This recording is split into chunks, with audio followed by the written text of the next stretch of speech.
Hello, vinyl community. Hi, hope everyone's keeping very, very, very, very well, and you're having a great bank holiday weekend. Oh, here in the UK, anyway. Um, yeah, so got some lovely weather today. Really been enjoying it. Yeah, so obviously finished work on Friday. Did some gardening, cut the lawns. Yesterday, my brother came over, or I went and picked him up from Kings Heath, where he lives, and had a few beers, played some music in the garden with the guitars, and just a thoroughly enjoyable time. Weather was really nice, albeit it got a bit chilly later on. So we came in and watched a film, and then he got a taxi back later. But yeah, really, really great start to the weekend. And then this morning I was kind of at a bit of a loose end, and I thought, what am I going to do? What am I going to do today? And it just occurred to me to check out and see if there are any local record fairs. Of course, being the first Sunday in the month, I should have realised that it was the Moseley Record Fair, which has been running here for many years. Unbelievably, I've been living back here in Solihull for 4 years, and I have never once been to that fair. I've been to the Malverns, Cheltenham, Stratford, up in the Cotswolds, Leamington, here, there, and everywhere, but not to the Moseley Fair, which is literally on my doorstep. It's about 3.5 miles up the road. So yeah, so it started, I think, at 11. By the time I'd realised that it was on, it was about just gone 1 o'clock, I think. So yeah, got some money together and headed on up. Dead easy to park outside on the road, and yeah, went in, and really, really good fair. Very, very good fair. Lots of tables, lots of deals to be had. Not an awful lot of new vinyl, so that was kind of at a minimum, which is these days kind of a rarity, because it seems to be that there's from what you hear from some vendors and dealers, that secondhand vinyl is at a bit of a premium, with kind of so many more people getting into the hobby. It just seems to get harder and harder for vendors to procure it. So there's more kind of bootlegs and new sealed vinyl, which kind of isn't really desirable. I don't tend to pick that up from record fairs, because particularly if they're new, if it's new stuff, you can just pick it up online. So but anyway, yeah. So went along and managed to pick up. I think it was seven records, and yeah, I'll show them now. So, okay, so these three were from the one vendor, and he had a half price sale, which is always nice. So yeah, just half slash the cover price, and managed to pick up 3 titles. Was really happy with all of them. So the first one is this. This is Randy Newman and his album Land of Dreams. I think this is late 80s, released in 1988. Never heard this album. Don't know what it's going to be like. I've got 1 or 2 albums from Randy Newman from the early 80s. This is definitely the latest title I now have of his. So yeah, it's produced by Martin Knopfler, so it should sound pretty good. I think there's Jeff Lynne playing on this, James Newton Howard, Tommy LaPuma. So yeah, a few interesting musicians. Yeah, so I don't know anything about this record. I've got quite a lot of 70s Randy Newman. Usually pick them up fairly cheap. and I've sort of, been slowly building my collection up of his stuff. But his songs are always witty, interesting, biting lyrics, usually a little bit political leaning. He's usually having a poke at something or somebody or something, and it's always entertaining. So yeah, I mean, it was marked up at £8, so £4. I thought that was worth taking a punt on. So yeah, came with an inner, and it's a kind of polyline bag, so the record's in really, really nice condition. So happy with that one. Okay, really delighted with this one. So I don't have any Martin Carthy at all in the collection, apart from on sort of CD comps and so on. I do see his albums quite a lot, but I've just never got around to kind of investigating them and picking them up. So very happy when I saw this one. So this is his debut from 1965. This is a original stereo copy on Fontana. And I've cleaned the cover up a bit because there was quite a few marks and stuff on it, a bit of dirt. If you can see this, I think this is like an ink bleed at the bottom here, but spine's in really good condition. It's nice and glossy, or it is now after I've cleaned it anyway. And yeah, it was marked up at £25. I wouldn't have paid that for it, but at half price, I think he let me have it for, I think it was 11 in the end. So yeah, very pleased with that. On that Fontana label, and this cleaned up really, really nicely after I put it through my machine. So really happy with that. So yeah, Martin Carthy, obviously a stalwart of the UK folk revival from this kind of 60s, still touring, still performing today. I saw him at the Moseley Folk Festival about 18 months ago, and he's still in good voice, still plays really well. Yeah, so really happy to get this album, obviously where it all kind of began. So very happy with that. And then the third one, and because I bought 3, he did me a deal on them as well, so I got all of these really, really cheap. This now completes my family collection. So this is Family Entertainment. This is their second album from 1969, I think. Yeah. No idea why I've never picked this up before. I've seen it around quite often at fairs, and Ben's had it before.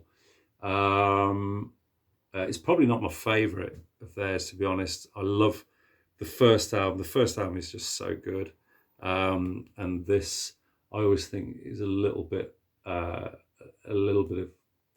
It's just not as interesting as that. But there's still some great tracks on it. The Weaver's Answer is a highlight. Great energy on that. Summer of '67, Observations from a Hill. Yeah, still a decent album. So this was in pretty good condition. Again, the cover was a bit mucky, but there's a laminate sleeve. I managed to just give it a quick wipe down.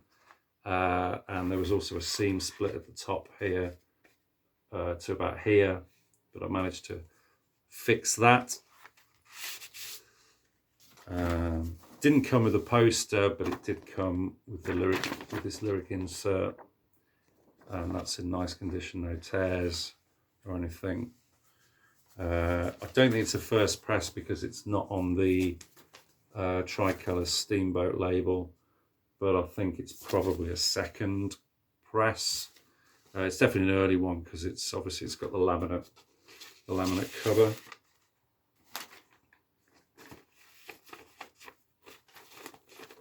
So yeah, but nice to just just finally kind of box off family discography.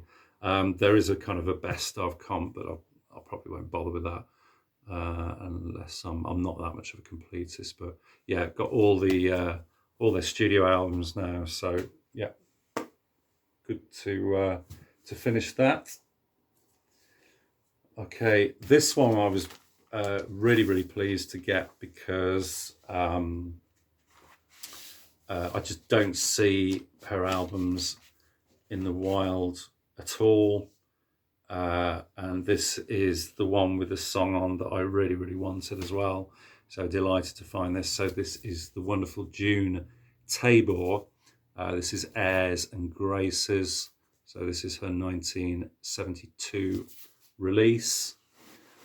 So yeah, June Tabor, one of folk singer, obviously, who I think sung with Maddie Pryor and Steely Span.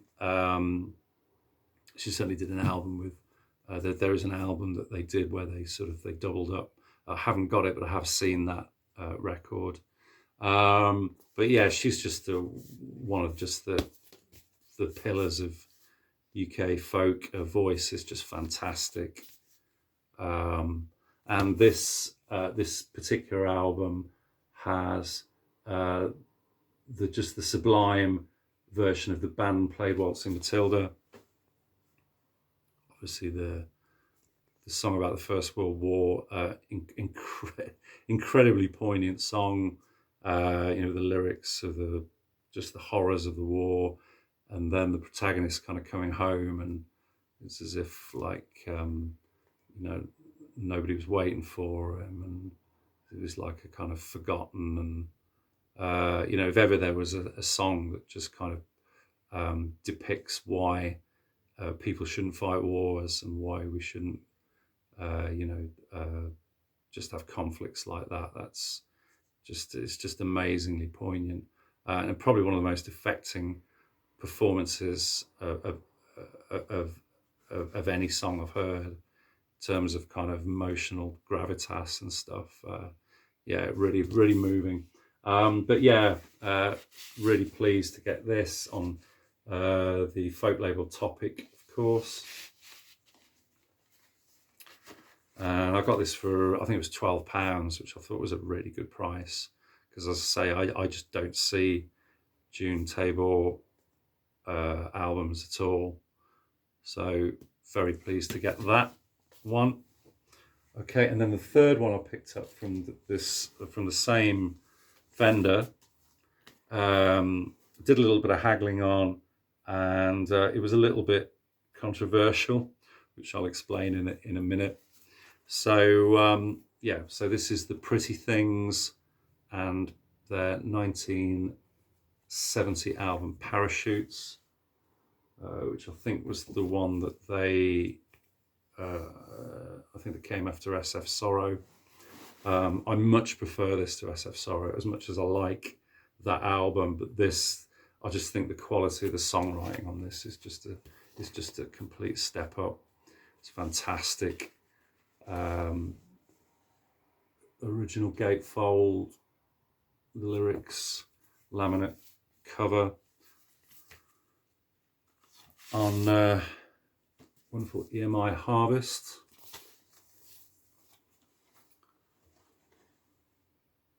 And it looks pretty good.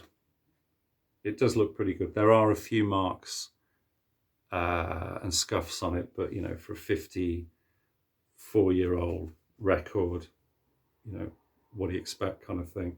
But all fairness to the guy, he said that album you're looking at, he said, is that Parachutes? I said, yeah. He says, do you want to come over to the light with me and check it out? Now, I have been burnt with this kind of situation before, where you see a record in low light and you think, oh, that looks pretty good. You can't feel any scratches, but then you take it out once you've left the fair and the thing's just wrecked. So he was very honest.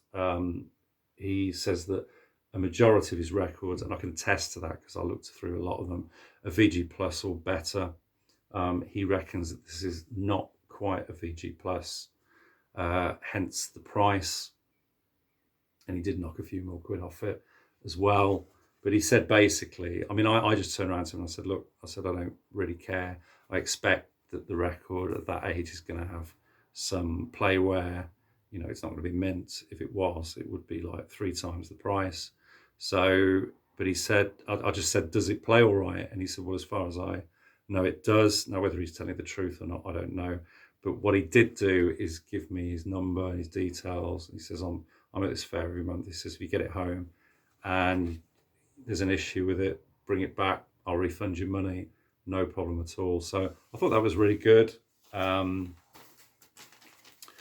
know, and very honest. And it's nice to kind of meet vendors that have that kind of integrity, because, and you know, and being honest with you like that, because certainly in my experience, I've been to a few fairs in the past, and 1 or 2 dealers certainly haven't been like that, and I felt like I was kind of ripped off.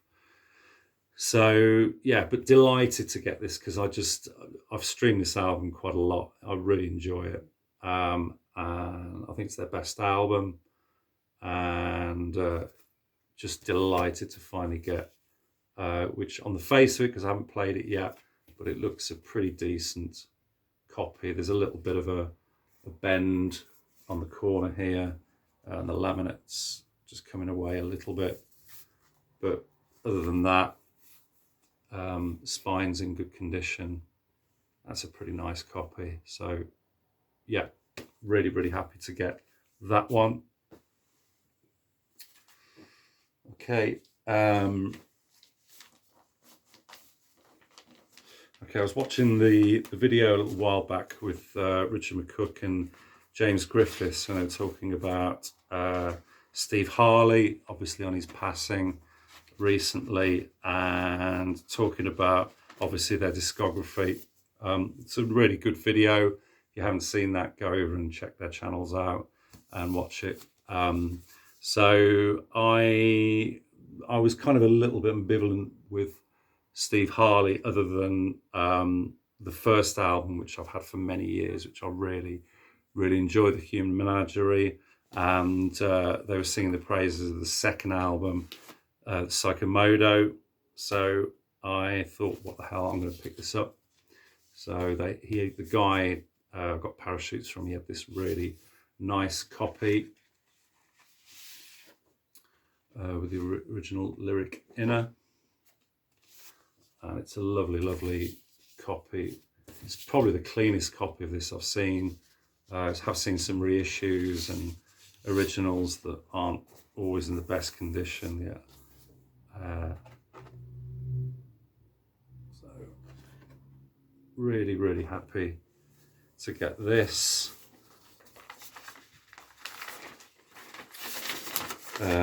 Yeah, and just as for me, the title track Modo is fantastic.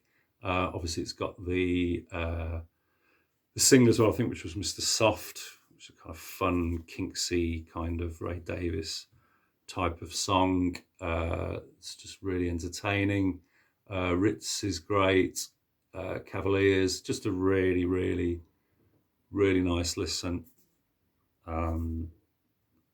From that kind of glam period, late glam period, 1974. Great record. Really pleased to finally get that into the collection.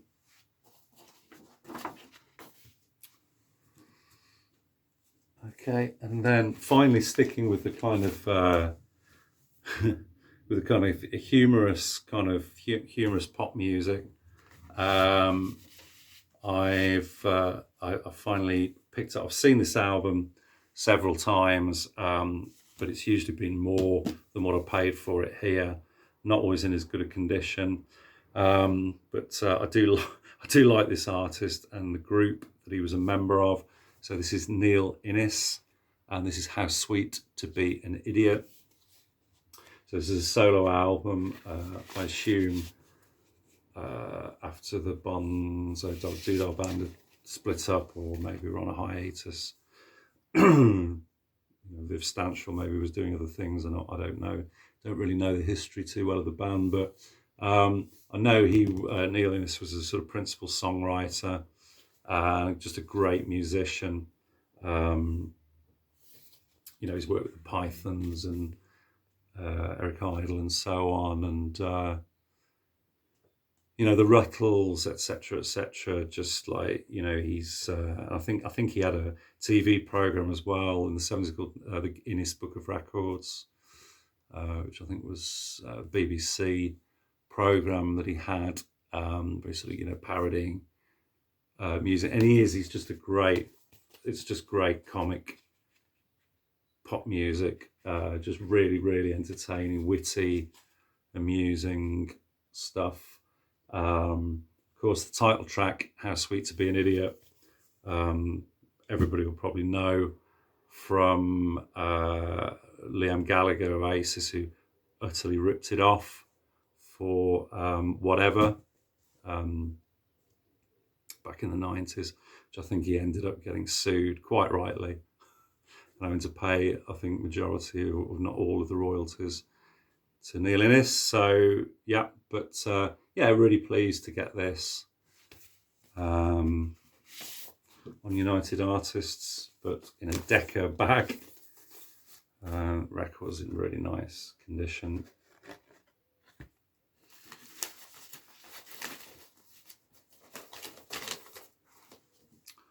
So yeah, all in all, just a really great couple of hours spent. Really happy to pick up what I did, and got them all for a decent price. So yeah, fantastic. I must make that a regular visit every month from now on in. So there we go. So anyway, guys, hope you're having a great weekend. I don't know whether any of you are going away for the bank holiday here in the UK. Certainly enjoying the weather at the moment. It's getting quite sticky now. Overdue probably, I think, some thunderstorms. So anyway, I always talk about the fucking weather. Shut up, Rob. So anyway, yeah, but have a great weekend. I do have another video in the pipeline. I'm not going to say too much about it, but I did pick up a record collection from my best mate, but all was not particularly well with it, and not all was what it seemed. But there were a couple of really, really nice surprises and a couple of real gems in there, which I was delighted to get. But once I've curated it all and sorted it all out, I will be showing that hopefully quite soon. So stay tuned for that. Okay, guys, so enjoy the rest of the weekend, the bank holiday, whatever you're doing. And hope you're all keeping well. And I will see you again very soon. Cheers, guys. Take care. All the best. Bye-bye.